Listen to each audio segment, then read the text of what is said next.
At 7 minutes before midnight, the Duke of Ravensmere returned home and found 73 people waiting to witness his ruin. Not his welcome, not his supper, not his apology, his ruin. The great hall of Ravensmere Abbey was blazing with candles. Every iron chandelier had been lowered and lit.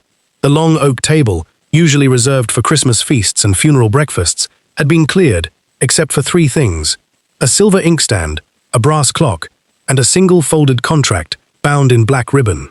Around the walls stood servants. Behind them, tenants.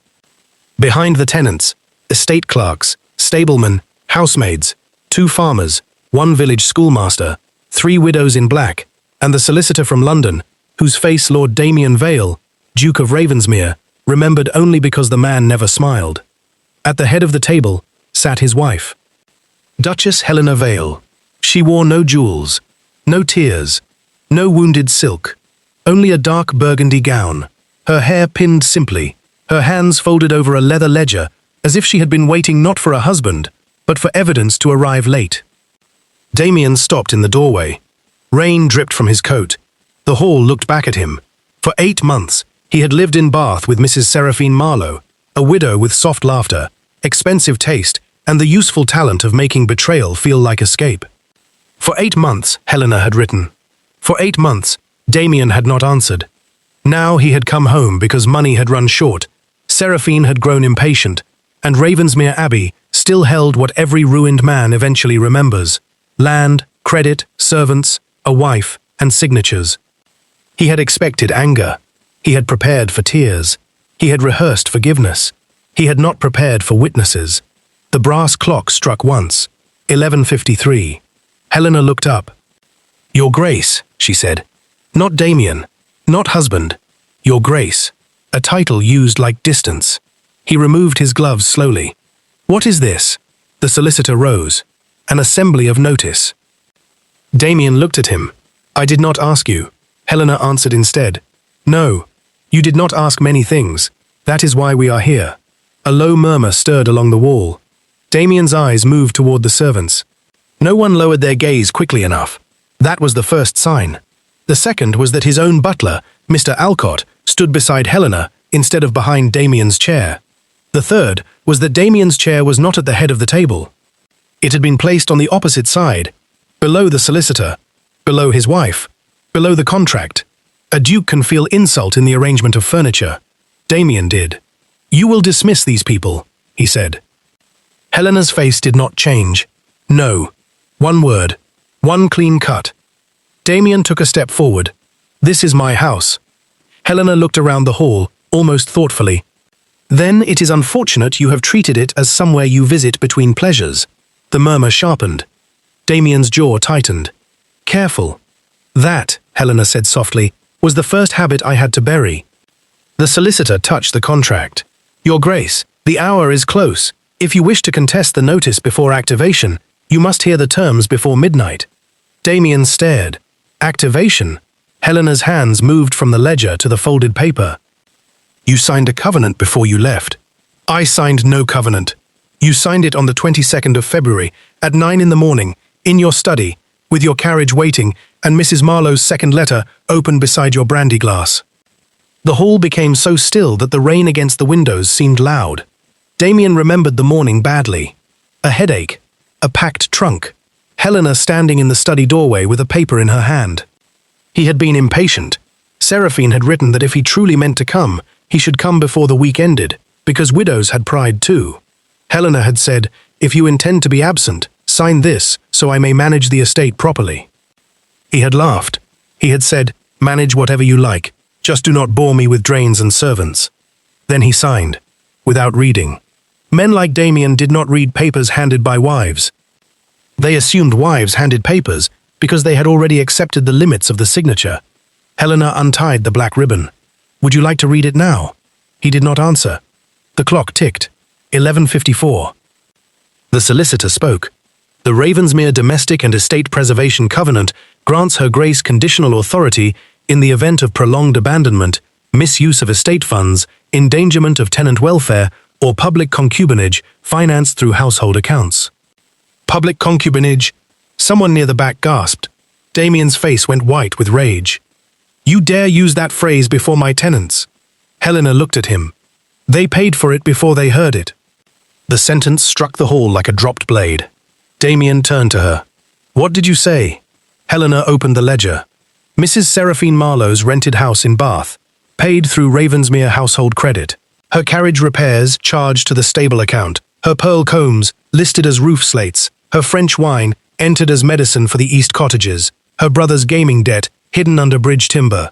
The crowd moved, not physically, morally. The entire room leaned away from him. Damien felt it. A duke can withstand insult. He cannot easily withstand arithmetic. You have been spying on me, he said. No, Helena replied. You have been spending loudly. The clock ticked. 11:55. He looked at the contract. What happens at midnight? Helena folded her hands. If you do not contest with valid proof, the covenant activates. What does that mean? The solicitor answered.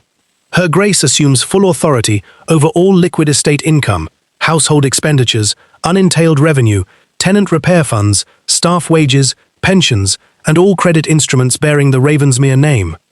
Damien laughed once. It sounded ugly in the Great Hall. That is impossible. No, Helena said. Impossible is what careless men call legal language after it stops favoring them. You cannot strip a duke of his own estate. I cannot touch the title, she said. Only the money you used as though title made it holy. There it was. Not land, not blood, money.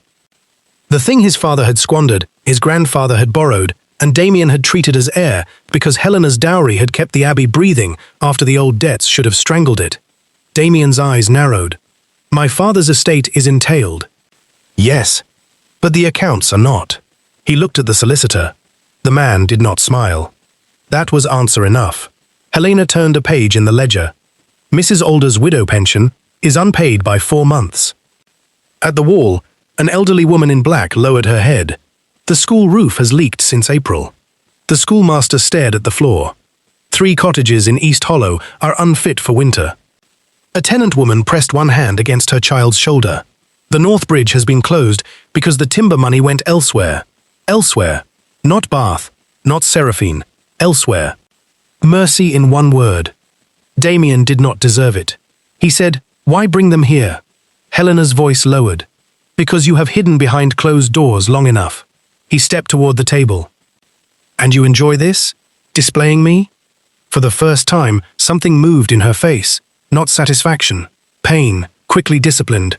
No, she said. I enjoyed writing to you in March because I still believed you might come home. I enjoyed nothing after that. The clock ticked.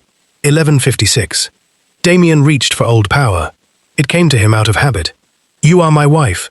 Yes, you owe me loyalty. I gave it until loyalty became collaboration. Another murmur. The old schoolmaster raised his eyes. Damien felt heat crawl up his neck. The solicitor placed a second paper beside the contract.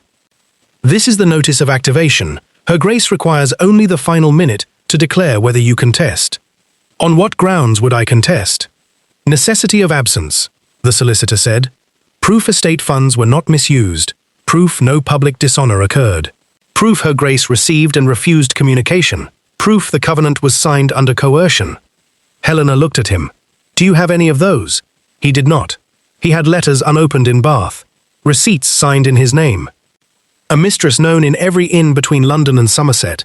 A wife who had waited until the law became sharper than grief. The clock ticked. 11:57. Damien tried another path. Helena, he said, softening his voice. A mistake. Her eyes changed. No, I have not yet. No, she repeated. Do not use my name like a key when you have treated my silence like a locked room you owned. The words stopped him. Several servants looked away. Not to spare him, to spare her. That was worse. He looked at the crowd again. Leave us, he said, but this time the command was weaker. No one moved. Helena spoke. They stay. Why? Because consequences witnessed privately become rumors.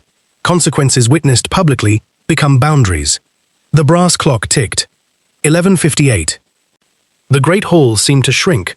Damien suddenly noticed details. A crack in the plaster above the musicians' gallery. Rainwater gathered in a basin near the east door. a little boy among the tenants coughing into his sleeve. The old housekeeper's worn cuffs, his wife's bare hands. No wedding ring. His gaze fixed there. Where is your ring?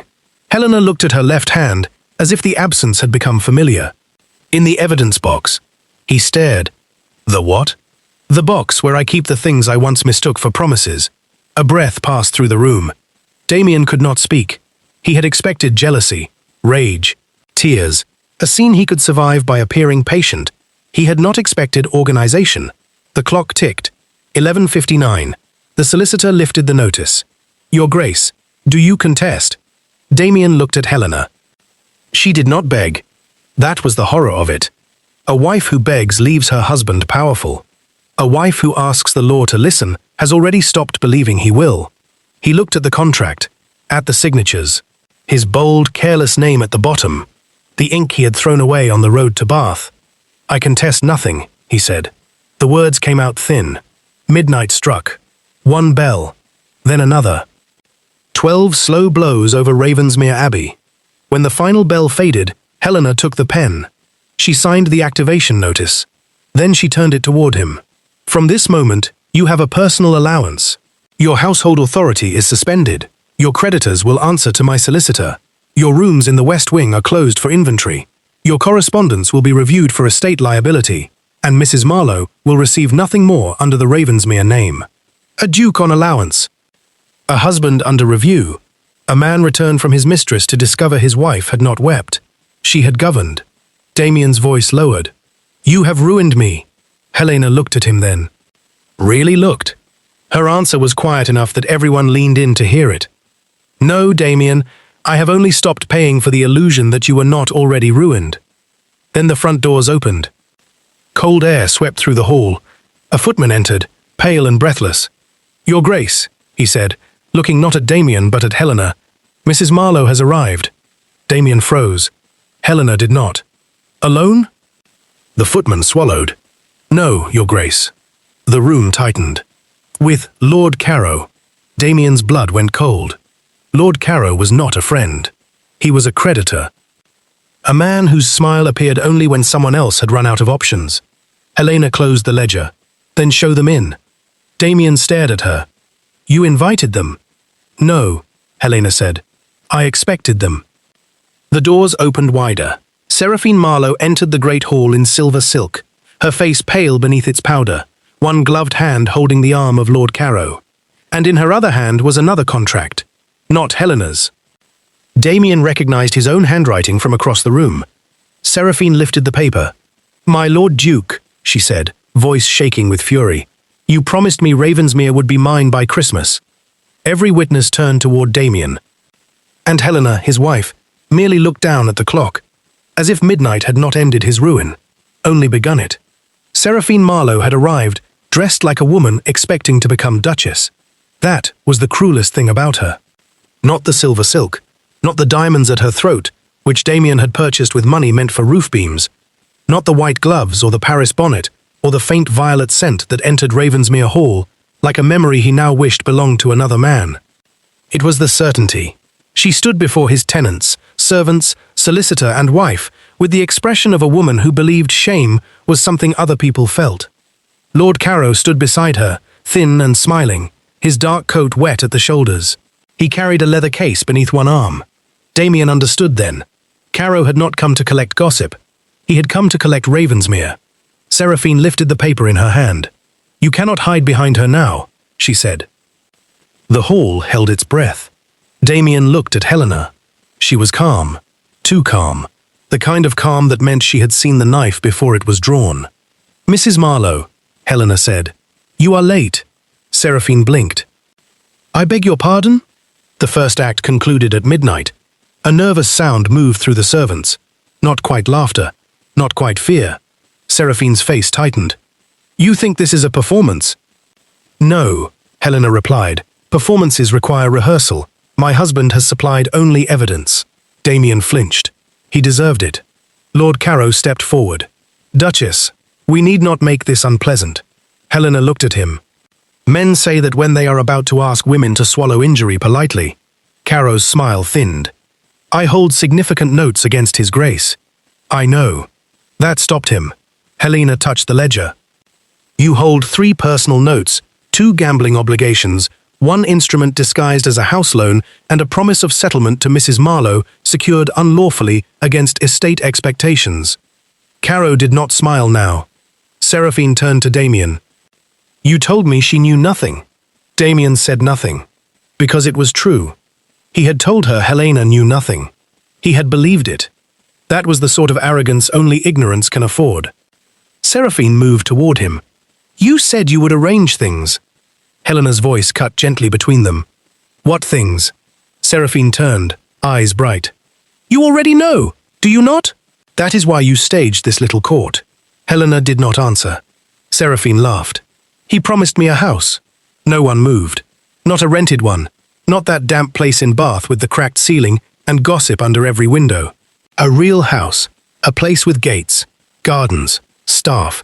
He said Ravensmere had more rooms than loyalty. Several servants looked at Damien. The phrase sounded like him. That was the shame. Damien remembered saying it. He had been half drunk. Seraphine had been angry. He had wanted her smile back. So he gave her a sentence from his wife's life, as though it were loose coin. Helena's face did not change. Continue. Seraphine's mouth tightened. He said the Duchess had no taste for society, no desire for the burdens of rank. He said she would be happier retired to the dower house. A tenant woman whispered something under her breath. Damien closed his eyes. The dower house. Cold, remote, unused since his grandmother's death. He had not meant it. That was the defense of cowards. He had said it because words were cheap in rooms where the injured person was absent. Helena looked at him. Is that true? He opened his eyes. Yes. The answer struck the room. Seraphine looked surprised. She had expected denial. Helena had not. Thank you, Helena said. Those 2 words were worse than anger. Lord Caro opened his leather case. His Grace's promise was made in writing. Mrs. Marlowe acted in reliance upon it. I have advanced funds accordingly. Read it, Helena said. Caro paused. Duchess. Read it. His jaw tightened. He unfolded the paper. Damien recognized the date. June 18th. A hot night in Bath. Seraphine crying softly near the window because someone had called her a temporary amusement at a supper party. He had wanted to comfort her. Number. He had wanted to stop feeling like a villain. So he wrote. Caro read aloud. I, Damien Vale, Duke of Ravensmere, do acknowledge my intention to secure for Mrs. Seraphine Marlowe a residence befitting her position and loyalty, with annual provision drawn from resources to become available following the reordering of my domestic arrangement. The hall went cold. Domestic arrangement. Helena. A wife reduced to an accounting obstacle. Caro continued. Including, if necessary, the transfer of unentailed lands or revenues now improperly restrained by matrimonial settlement. Helena looked down at the table, not because she was defeated, because she was gathering herself. Damien hated himself for the fact that he knew the difference only now. Seraphine's voice softened. You see, he promised. Helena lifted her eyes. Yes. The answer startled Seraphine. Yes? He promised you what was not his to give. Caro stepped forward. That remains a matter for law. No, Helena said. It became law at midnight. She handed him the activated covenant. Caro read. His expression changed. A greedy man recognizes a locked door before others do. This was activated tonight. Yes. With witnesses. Helena looked around the hall. 73. Caro's mouth tightened. Seraphine looked between them. What does that mean? Helena answered. It means my husband may ruin himself personally. He may not ruin Ravensmere for you. Seraphine's face paled. Damien felt no triumph, only shame. Because Helena was defending the estate from a weapon he had loaded with his own hand. Seraphine turned to Damien. Say something. He looked at her. For 8 months, he had mistaken her hunger for devotion. He had mistaken her praise for understanding. But now, standing in the light of candles paid for by a household nearly starved of funds, he saw the truth more clearly. Seraphine had not created his selfishness. She had simply furnished it beautifully. I cannot give you Ravensmere, he said. Her eyes filled with fury. You mean she will not let you? No, he said. I mean, it was never mine to promise in the way I did. Helena's gaze flicked toward him. Briefly. Then away. Not forgiveness. Notice. Seraphine gripped the paper. You swore you loved me. Damien heard every servant hear it. There was no dignity left to protect, so he chose truth. I swore many things when I wanted silence after pleasure. The words disgusted even him. Seraphine slapped him. The crack echoed. No one moved. Not even Helena. Damien accepted it. Caro closed his case. This is unfortunate. His Grace remains liable personally. Then bring your claim personally, Helena said. Through court, publicly, with every letter attached. Caro's eyes narrowed. You would invite scandal. Helena's answer came without hesitation. I have lived inside scandal while men called it discretion. I prefer daylight. The schoolmaster lowered his head. Mrs. Alder began to cry quietly. Seraphine looked around and saw the room turning, not toward the Duke, not toward her, but toward the Duchess, who had turned humiliation into law. Her voice dropped. You think you have won because you kept papers? Helena's expression changed. Only slightly. No, I think I survived because I stopped mistaking love for protection. The sentence landed so quietly that it hurt more. Seraphine stepped back. Caro offered his arm. This is not finished, he said. No, Helena replied. It will be filed. He understood the threat. Filing meant court. Court meant records. Records meant names.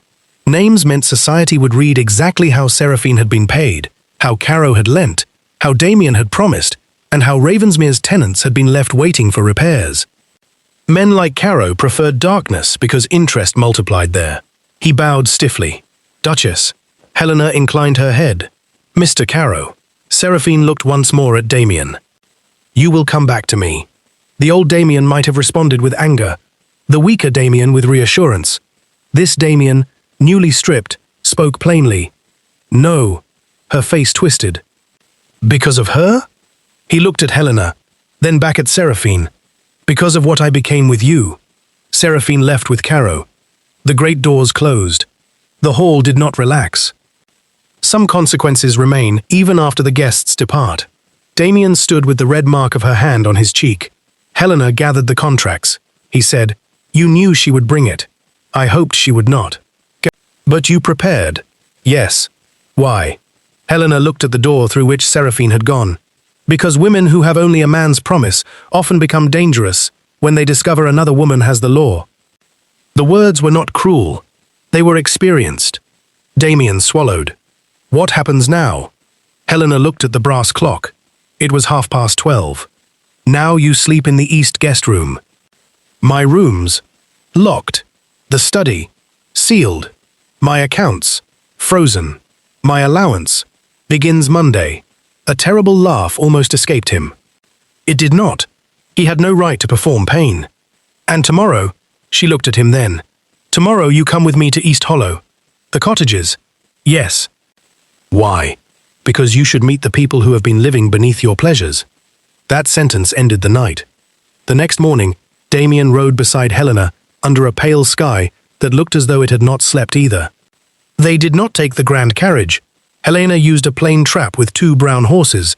Damien sat beside her, coat collar raised against the cold, feeling more exposed than he had in the great hall. The road to East Hollow was worse than he remembered. That was not true. He did not remember it. He had not taken this road in years. The first cottage had a roof patched with oilcloth. The second leaned inward like a tired body. The third had a door that did not close properly. Outside the fourth, the little coughing boy from the hall sat on a stool while his mother split damp kindling. Helena climbed down first. The woman stood. Your Grace. Warmth in the title. For Helena. Not him. Damien stepped down. The boy stared at him. Helena knelt before the child. How is your chest today, Matthew? Matthew. Damien had not known his name. The boy shrugged. Mama says better. The mother said, Mama says hopeful things when dukes visit. Helena smiled sadly. That is fair. Damien stood uselessly beside them. The cottage smelled of smoke, damp straw, and cold.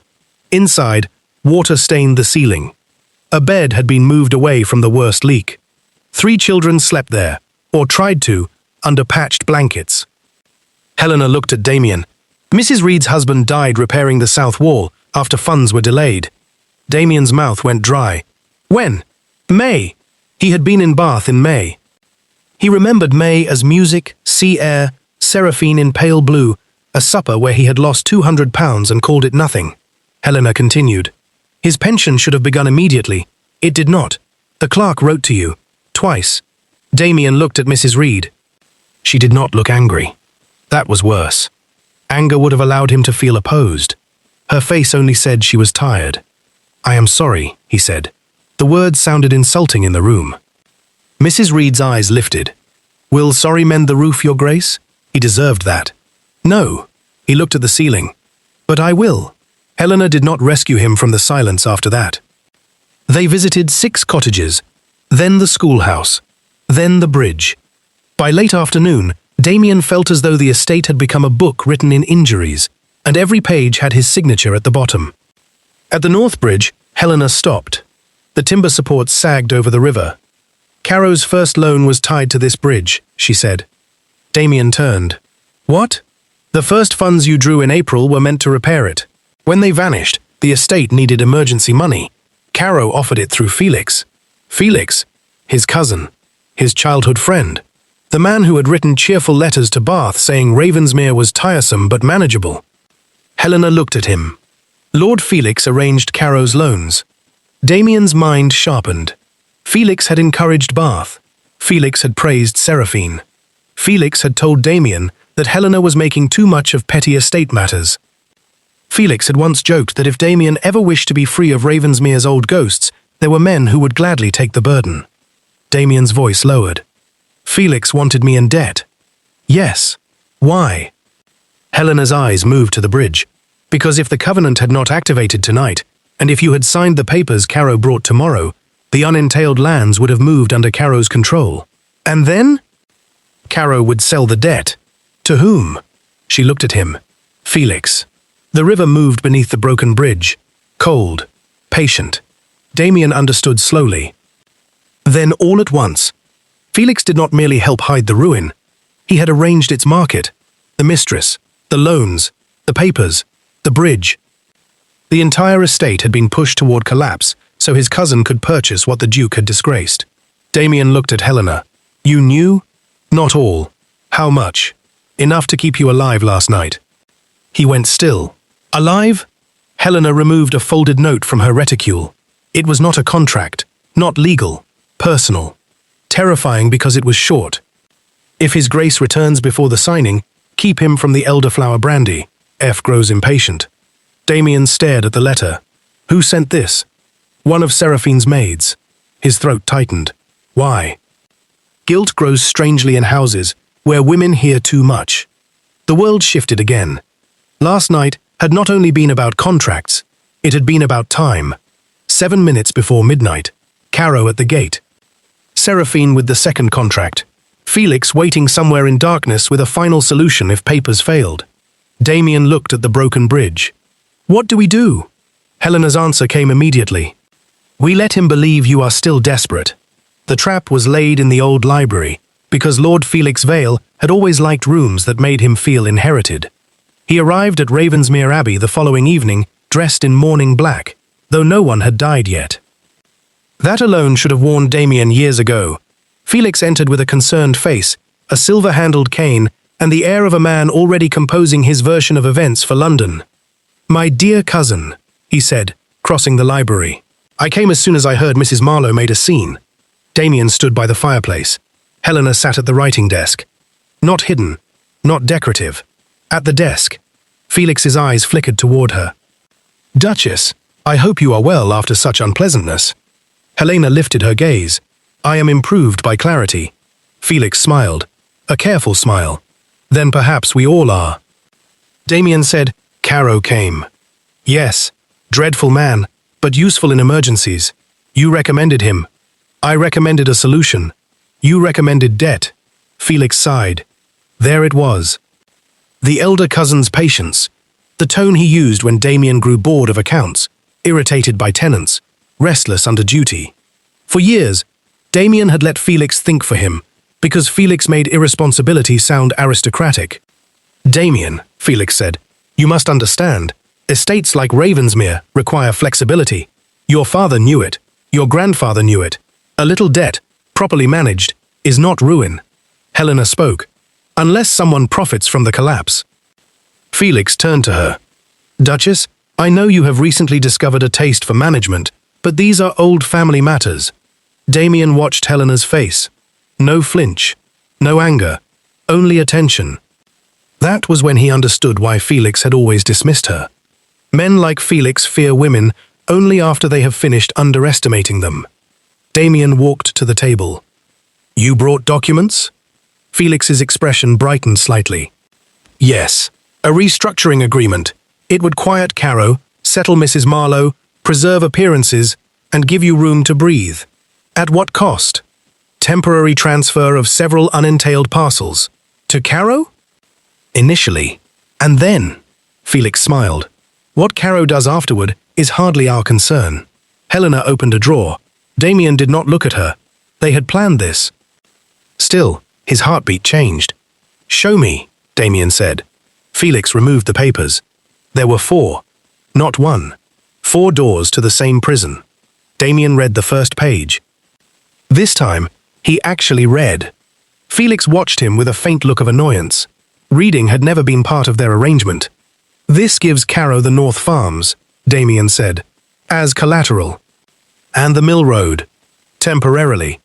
And East Hollow. Felix waved one hand. Those cottages cost more than they produce. Behind the desk, Helena's hand went still. Damien felt it. East Hollow. Matthew Reed's cough. Mrs. Reed's roof. A dead man's unpaid pension. For the first time, Damien heard how monstrous economics sounded when it forgot people lived inside its numbers. He laid the paper down. No. Felix blinked. No? No. My dear fellow, you cannot simply refuse. I can. I have been practicing since yesterday. Felix's smile vanished. You do not understand the scale of your problem. No, Damien said. I understand it now. That is why I am looking at you. The room changed. Felix glanced toward Helena. Then back. Has she filled your head with suspicion? She filled my house with witnesses. Suspicion entered by your handwriting. Helena removed the note from her drawer. Felix saw it. Only for a second. But guilt has reflexes faster than language. His face changed. Damien stepped closer. Who was the brandy for? Felix said nothing. Damien's voice dropped. Me or Helena? Felix's eyes sharpened. Careful. Damien almost smiled. That word. The old family word. The word men used when consequences approached. No, Damien said. That was my old occupation. Helena looked down, but not before he saw the smallest flicker in her expression. Approval? No, not yet. But something had moved. Felix's tone hardened. You are making a grave mistake. I made it months ago. Yes, Felix snapped. You did. You made it with that woman in Bath, with unpaid accounts, with your wife's dowry, with every foolish signature you scattered like seed. I merely offered to harvest what you wasted. There. The room went still. Felix had not meant to say it. Truth often arrives through irritation. Helena stood. From behind the screen near the bookshelves, Mr. Bell the solicitor stepped out. Then Mr. Alcott. Then the village magistrate. Felix went pale. Damien looked at him. Witnesses, he said. I am learning their usefulness. Felix lunged for the papers. Damien caught his wrist. The 2 men stood locked beside the library table, cousins by blood, enemies by consequence. Felix whispered, You think she will forgive you for this? She used you, Damien. She let you disgrace yourself so she could take control. Damien looked at Helena. She did not defend herself. She did not need to. That silence asked him what kind of man he would be without rescue. He turned back to Felix. No, he said. She let me see what I had already become. Felix was taken before dawn. Caro followed within the week.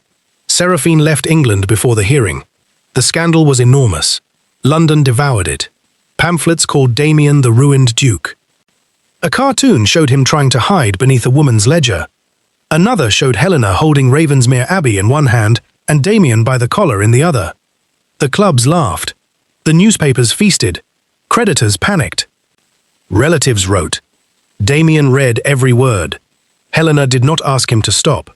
One morning, he placed the worst cartoon on the breakfast table. I deserve this one. Helena glanced at it. The artist was generous with your chin. He looked at her. For one breath, neither moved. Then Damien laughed. Not loudly, not happily, but honestly. Helena's mouth softened. Only slightly. It was enough to carry him through the day. The Covenant remained active. Damien remained on allowance. His West Wing rooms remained sealed. His study was reopened only after Helena removed the locked liquor cabinet, the hidden debt drawer, and 3 portraits of ancestors she called bad influences in gilt frames. He did not protest. Not because he lacked pride. Because pride had proved expensive. He went to East Hollow. Not once. Every week. He learned Mrs. Reed's name, Clara. He learned Matthew's cough worsened in damp weather. He learned the schoolmaster's roof needed slate, not patching. He learned the North Bridge had been built wrong 20 years earlier because his father chose cheaper timber and called it economy. He learned Ravensmere was not an inheritance. It was a responsibility delayed until it began to rot. The first month, tenants stared. The second, they answered questions. The third, they asked him questions back. By winter, the bridge was rebuilt. The cottages were dry. Mrs. Alder's pension was restored. The estate accounts were still strained, but no longer bleeding in secret. Damien did not become beloved. That would have been too easy. He became useful. Usefulness, he discovered, was quieter than charm and more difficult to counterfeit. Helena watched. She always watched. Not tenderly, not coldly, carefully. Care had changed shape in her. Once it had written letters, now it kept records. One evening in January, Damien found her in the great hall. The same hall where 73 witnesses had watched him fall. The chandeliers were dark except for one. The long table was empty. Helena stood near the brass clock. He stopped at the doorway. "May I enter?" She turned. The question changed the room. Months ago, he would have crossed without thinking. Now permission stood between them, like a bridge he refused to step on without invitation. "You may," she said. He entered. In his hand was a folded paper. Helena noticed. Another debt? No. Another confession. Worse. He placed it on the table. A contract. Her expression sharpened. He almost smiled. "Read it." She did. It was short, plain, written in his own hand. I, Damien Vale, Duke of Ravensmere, acknowledge that the covenant activated by her grace preserved this estate, its people, and my life from my own misconduct and from the designs of others. I request no restoration of authority by habit, title, marriage, or pride. I ask only to earn, by conduct, whatever trust her grace chooses to return. Until then, I remain bound not by punishment, but by truth. At the bottom, he had signed. Damien Vale. Not Duke of Ravensmere, just Damien Vale. Helena read it twice. Then she looked up. Why? Because the first contract ruined me by showing who I was. This one should witness who I am trying to become. Her face changed, the smallest break in the stone. You could have spoken this. I have spoken too much in rooms where words cost me nothing. Silence settled, not hostile. Not empty. Full. Helena placed the contract beside the clock. You signed before I approved the terms. Yes. That is not wise. No. Have you learned nothing? He lowered his eyes. I have learned that you read better than I do. For a moment, she looked almost annoyed. Then she laughed. It was not a large laugh. It did not heal 8 months in Bath. It did not erase Seraphine, Caro, Felix, East Hollow, the letters unopened, or the ring in the evidence box. But it entered the hall like the first candle after a long storm. Damien stood very still. He had collected women's laughter once. Now one small laugh from his wife felt like bread after famine. In spring, Helena opened the evidence box. She did it without ceremony. No music, no moonlight, no dramatic vow. Damien found her in the morning room with the box on the table. Inside lay 12 unopened copies of letters she had written. Seraphine's receipts, Caro's notes, Felix's memorandum, the first covenant, and her wedding ring. Damien looked at the ring. Then away. He had learned not to stare at locked doors. Helena touched the gold band. "I wore this for 7 years," she said. "Yes. For 5 of them, I believed patience was love." He said nothing. "For 1, I believed silence was dignity." Her fingers closed around the ring. "And for the last, I believed removing it was the only honest thing left." Damien's throat tightened. "Was it?" "Yes." She looked at him. "And now I do not know." Hope moved through him. He did not reach for it. Hope, he had learned, could become greed if handled too quickly. Helena held the ring out, not to him. To the space between them. "I will not wear it because you suffered consequences." "No. I will not wear it because you suffered consequences." "No. I will not wear it because you suffered consequences." "No. I will wear it only if marriage becomes a daily agreement, not an old command." Damien bowed his head. "Yes." She studied him. "You answer carefully now. I am afraid of answering cheaply." That, more than anything, seemed to reach her. She placed the ring in his palm. His hand trembled. "May I?" he asked. Helena extended her hand. He slid the ring onto her finger. Slowly, as if the gold had become heavier than the title he carried. When it was done, he did not kiss her hand. He waited. After a moment, Helena turned her hand and let her fingers rest lightly against his. Permission. Not forgiveness completed. Not love restored. But permission. That was enough to make a ruined man grateful. 1 year after midnight, Ravensmere Abbey held a winter assembly in the Great Hall. Not to witness ruin, to mark the reopening of the North Bridge and the East Hollow cottages. The school children sang badly. The tenants ate well. Mrs. Alder sat near the fire with a shawl Helena had chosen herself. Matthew Reed ran across the hall with 3 other boys, coughing only once. The brass clock remained on the long table. Beside it lay 2 framed documents. The covenant that had ruined Damien, and the contract he had written afterward. A guest from London whispered that it was strange for a duke to display his humiliation. Damien heard him. Helena did too. Before Damien could answer, she said, "It is not humiliation if it keeps him honest." The guest laughed nervously. Damien did not. He looked at his wife. Her ring glinted softly in the candlelight. He said, "She is right." Helena glanced at him. "Careful, Damien. I may begin to enjoy hearing that." He smiled. "Then I shall have to say it only when true." Across the hall, the clock struck midnight. This time, no one was ruined. No one arrived with poison hidden behind politeness. No mistress stood at the door with a second contract. No creditor smiled in the shadows. There was only a house awake, warm, repaired, and watched over by a woman who had refused to let love remain another name for being used. So let us leave them there, dear listener. In the same great hall where a duke returned from months with his mistress and found not a crying wife, but a court of witnesses. A clock, a covenant, a woman who had counted every unpaid wage, every leaking roof, every lie disguised as pleasure, and every letter he had not opened. He thought the contract ruined him, but perhaps it only ruined the version of him that could not have loved anyone well. If you have ever been ignored until you became impossible to ignore, then you know Helena. If you have ever had to turn heartbreak into evidence because words alone were not enough, then you know the courage it took to place that contract on the table. And if you have ever been saved not from ruin, but by it, then perhaps you understand Damien too. Tell me, which moment stayed with you? Was it the midnight assembly? The mistress arriving with the second contract? The discovery that Felix had planned the Duke's final destruction? Or the day Helena opened the evidence box and chose what the ring would mean? Draw your chair closer for the next story.